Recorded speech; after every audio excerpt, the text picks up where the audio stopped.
Terima kasih Bapa, dalam Tuhan Yesus kami siap terima firman Tuhan. Amin. Amin. Shalom, selamat pagi, shalom Bapak kita semuanya, Bapak Ibu dimanapun kita berada. Hari ini kita di Menara Doa Pagi mau belajar pikirkan yang perlu. Sangat penting kita membatasi pikiran kita di tengah-tengah penderitaan. Maka saya berikan tema pikirkan yang perlu.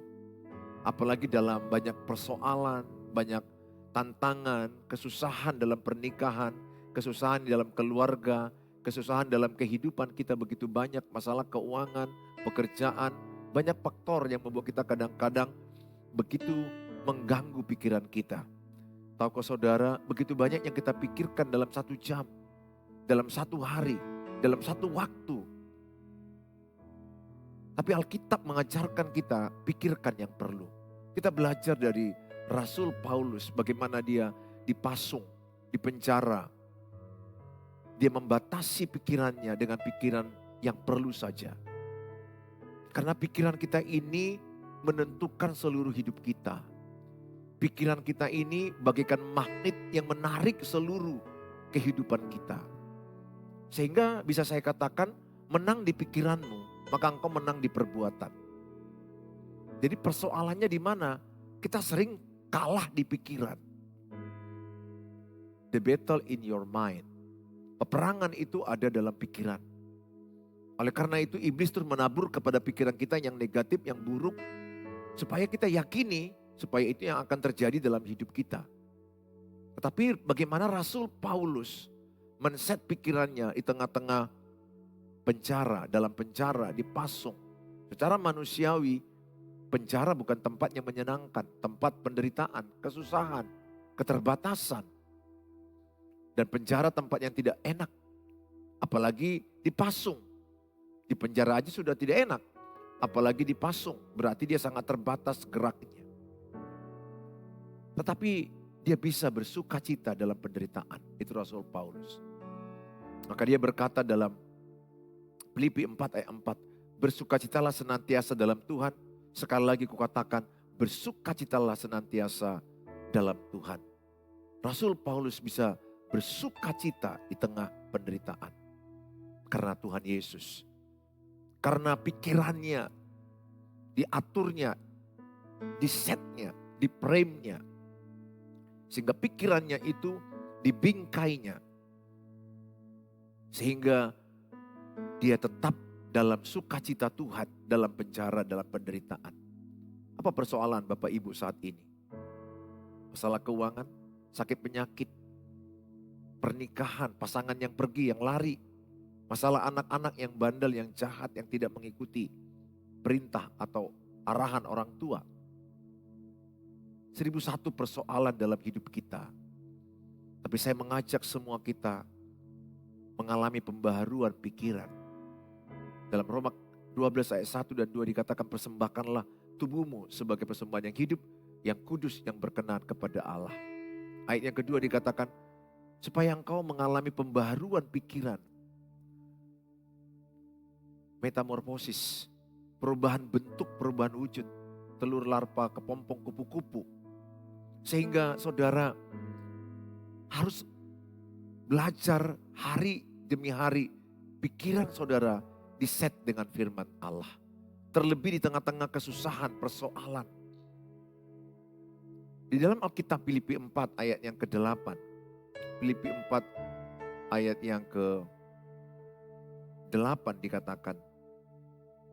Jadi akhirnya saudara-saudara, semua yang benar. Jadi Rasul Paulus men-set pikiran kita, apa saja yang perlu kita pikirkan. Tepatnya Tuhan Yesus melalui hambanya Rasul Paulus. Agar kita membatasi mana yang perlu kita pikirkan. Ibarat main bola kaki gak boleh di luar garis. Demikian juga pikiran kita. Ada batas, dikatakan jadi akhirnya saudara-saudara. Semua yang benar, jadi pikirkan yang benar. Semua yang mulia, pikirkan yang mulia. Semua yang adil, pikirkan yang adil. Semua yang suci, pikirkan yang suci. Semua yang manis, pikirkan yang manis. Semua yang sedap didengar, pikirkan yang sedap didengar. Semua yang disebut kebajikan dan patut dipuji, pikirkanlah semuanya itu. Ayat ini jelas dikatakan supaya kita menolak pikiran-pikiran yang buruk. Menolak pikiran-pikiran yang negatif. Menolak pikiran-pikiran yang pahit. Walaupun kenyataan hidup kita pahit, berat, tapi pikiran kita bisa kita ubah. Kenyataan yang pahit itu dalam Tuhan Yesus bisa berubah jadi manis. Sebagaimana air dimara oleh Musa. Dia berkata ke Tuhan, Tuhan ini airnya pahit. Orang Israel udah mengeluh karena tidak minum. Tapi Allah bicara kepada Musa, ambil tong kayu di sebelahmu. Celupkan. Maka air yang pahit itu berubah jadi manis. Saudara, Tuhan bisa pakai pikiranmu di tengah-tengah yang pahit sekalipun. Saudara bisa mengalami manisnya pekerjaan Tuhan. Sayang sekali ada banyak manusia saat ini pikirannya hal-hal yang buruk, hal-hal negatif, hal-hal yang najis, hal-hal yang pahit, hal-hal yang tidak sedap didengar. Apalagi mau tidur saudara-saudara, pikirkan hal-hal yang sedap didengar. Pikirkan itu. Saudara yang saya kasihi, saya bacakan dalam Amsal. Dalam Amsal pasal yang ke-23 ayat yang ke-7. Sebab seperti orang yang membuat perhitungan dalam dirinya sendiri, demikianlah ia. 7a. Sebab seperti orang yang membuat perhitungan dalam dirinya sendiri, demikianlah ia. Artinya, apa yang kau pikirkan tentang dirimu, itulah jadinya. Apa yang kau pikirkan terus menerus, maka jadilah seperti yang kau pikirkan. Sebelum saya jadi dokter, saya pernah memikirkan waktu SMP dan SMA, dokter. Kebetulan ya, gak kebetulan, memang mama saya dari medis ya, para medis bidan. Jadi tiap hari saya melihat pasien di rumah saya itu banyak datang. Jadi muncul dalam hati ingin mengikuti jejak mama. Jadi mama saya itu sering mengobati pasien, sering saya lihat. Nah lihat ya, apa yang saya lihat, apa yang saudara lihat itu yang kau pikirkan. Apa yang saudara dengar itu yang saudara pikirkan. Maka saya mau katakan, jangan lihat yang tidak perlu. Jangan dengar yang tidak perlu. Kalau kita mampu mensaring di waktu yang singkat ini, dengar yang perlu, lihat yang perlu, bicarakan yang perlu, pikirkan yang perlu, lakukan yang perlu. Yang gak perlu gak usah.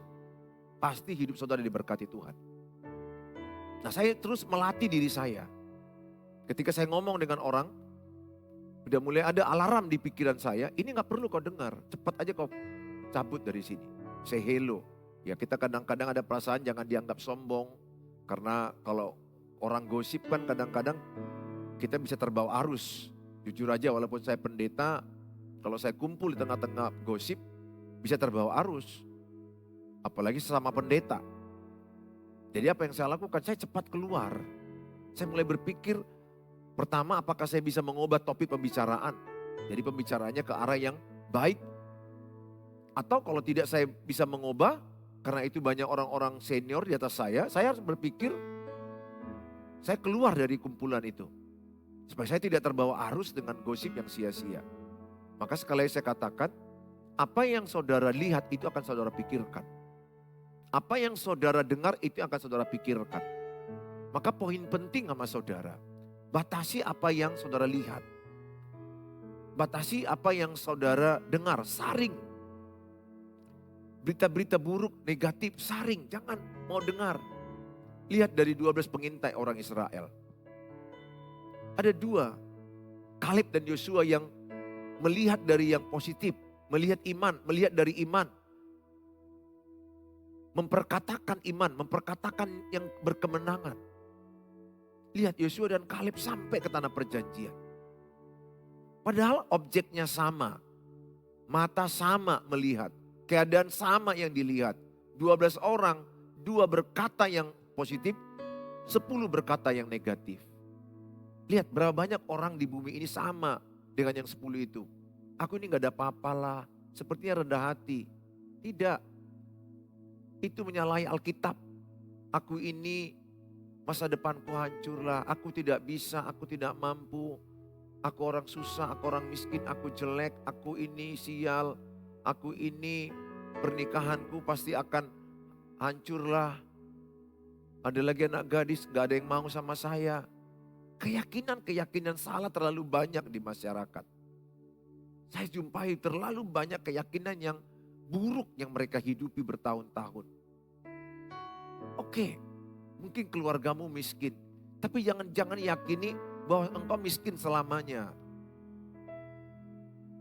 Jangan yakini bahwa engkau susah selamanya. Jangan yakini yang buruk. Tadi kan Amsal 23 katakan, ayat 7a, apa yang kau pikirkan itu jadinya. Maka saya men-set pikiran saya itu dengan pikiran yang benar menurut Alkitab. Pikiran-pikiran yang manis. Pikiran saya set dengan pikiran suci. Saya set dengan pikiran-pikiran kebajikan yang sedap didengar. Oleh karena itu saya mengajak sama saudara. Di dalam kitab Ayub 3 ayat 25 dikatakan. Ayub 3 ayat 25 saya bacakan bagi kita. Karena yang kutakutkan itulah yang menimpa aku. Dan yang kucemaskan itulah yang mendatangi aku. Jadi apa yang saudara pikirkan yang negatif, yang cemas, yang takut, yang khawatir, itulah yang akan datang. Jadi kalau saya memikirkan, jangan-jangan aku sakit, jangan-jangan aku mati muda, jangan-jangan aku kanker, jangan-jangan aku sakit jantung. Terus kupikirkan, aura itu akan mendatangi saya. Sakit itu akan datang kepada saya.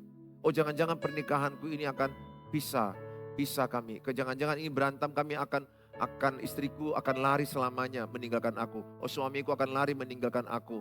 Kami akan bercerai. Ketakutanmu itu akan jadi. Kecemasanmu itu akan jadi. Jadi apa yang kau lakukan kalau istrimu lari atau suamimu yang lari? Coba mulai set pikiranmu di hadapan Tuhan dengan pikiran iman. Makanya orang beriman itu pikirannya positif. Dia akan mulai percaya suamiku dan aku akan bersatu. Istriku dengan aku akan bersatu. Anak-anakku yang lari dengan kami semua kembali bersatu. Kami jadi keluarga yang rukun. Kami keluarga yang damai. Keluarga yang diberkati Tuhan. Padahal kenyataannya masih hancur. Katakanlah kenyataannya istriku lari, anak-anakku lari. Ini contoh aja, contoh. Tapi kan bisa pikiranku, kuimani sama Tuhan. Bahwa kubayangkan istriku pulang, kubayangkan suamiku pulang, kubayangkan aku bersama anak-anakku gandengan tangan. Lihat, itulah Markus 11 ayat 23-24. Apabila engkau tidak bimbang, apa yang kau imani itu akan jadi. Jadi pesan saya sama saudara yang lagi susah dalam pernikahan, susah dalam keluarga, susah dalam keuangan, susah dalam penyakit apapun. Ingat, jangan mau ditaburi iblis hal-hal buruk dalam dirimu. Kalahkan hal-hal buruk itu dengan iman, percaya Tuhan engkau sanggup menolong aku. Memang betul hasil akhirnya kan kehendak Tuhan. Kehendak Tuhan yang jadi, sebagaimana kata Yesus di Taman Getsemani, jadilah kehendak. Tetapi sebelum sampai kepada apa itu kehendak Tuhan nyata kita lihat, bagian kita adalah beriman dan berusaha. Beriman percaya kepada Tuhan, berusaha menjaga pikiran, perbuatan. Dan ingat pikiranmu akan mempengaruhi perasaanmu, akan mempengaruhi emosimu. Jadi pikiran, perasaan, emosi itu adalah jiwa. Jadi emosi, perasaan dan pikiran ini satu kesatuan gak bisa dipisahkan. Pikirkan yang baik. Kalau engkau sekarang mungkin benci dengan pasangan, coba pikirkan hal yang baik yang pernah dia lakukan. Pikirkan hal-hal yang positif yang pernah dia lakukan. Coba, kalau Bapak memikirkan yang buruk dari istri, yang munculkan benci, marah, kesal. Nah sekarang saya suruh, coba pikirkan yang baik yang pernah dilakukan. Pikirkan hal yang baik dari sebanyak kesalahan dia pasti ada kebaikan. Dari semua kebaikan orang pun pasti ada kesalahan. Karena manusia gak ada yang sempurna. Maka kalau saudara mulai memikirkan yang baik yang dibuat oleh istri saya contohnya ya, saya membayangkan kebaikan istri saya makin cinta, saya semakin sayang, saya semakin mengasihi. Tapi kalau kupikirkan hal yang buruk yang dibuat istri saya, padahal yang buruk itu mungkin 1 atau 2 dibandingkan kebaikannya 100. Tapi saya fokus kepada yang 1, 2 itu. Maka benci itu makin dendam dan makin marah. Saya melatih diri saya melihat yang baik dari istri saya. Saya tahu apa yang buruk karena saya sudah lama bersama dia. Saya tahu apa yang buruk dari anak-anak saya. Tapi saya belajar melihat yang baik dari dia. Demikian kepada sesama saya, kepada teman-teman pendeta saya. Saya tahu ada yang buruk, tapi saya belajar melihat yang baik dari dia. Itulah sudut pandang Tuhan. Kalau engkau melihat yang baik dari seseorang, engkau semakin mengasihi dia. Tapi kalau engkau berfokus kepada yang buruk, maka engkau semakin benci kepada dia. Coba engkau bercermin di cermin. Kalau ada jerawatmu 1 aja lo jerawat. Tapi fokus mata hanya ke jerawat itu aja. Nanti engkau melihat dirimu jelek.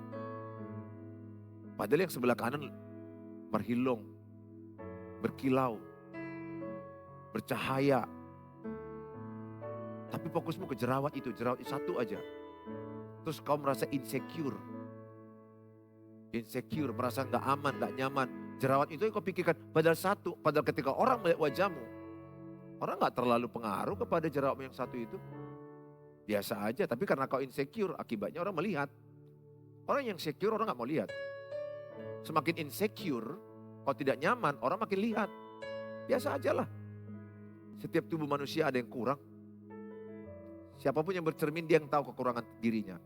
Yang giginya maju mundur lah, hidungnya kebesaran lah. Dia yang tahu itu. Kalau aku melihat di wajah saya perhatikan yang jelek dari diri saya insecure, gak percaya diri. Tapi aku tahu apa yang buruk di gigi saya, di mulut saya, di bagian mata saya tahu. Tapi saya gak mau fokus itu, saya fokus kepada yang baik. Maka saya melihat diri saya, puji Tuhan, diberkati Tuhan. Amin. Jadi fokusmu kepada yang baik. Amin. Tuhan berkati saudara.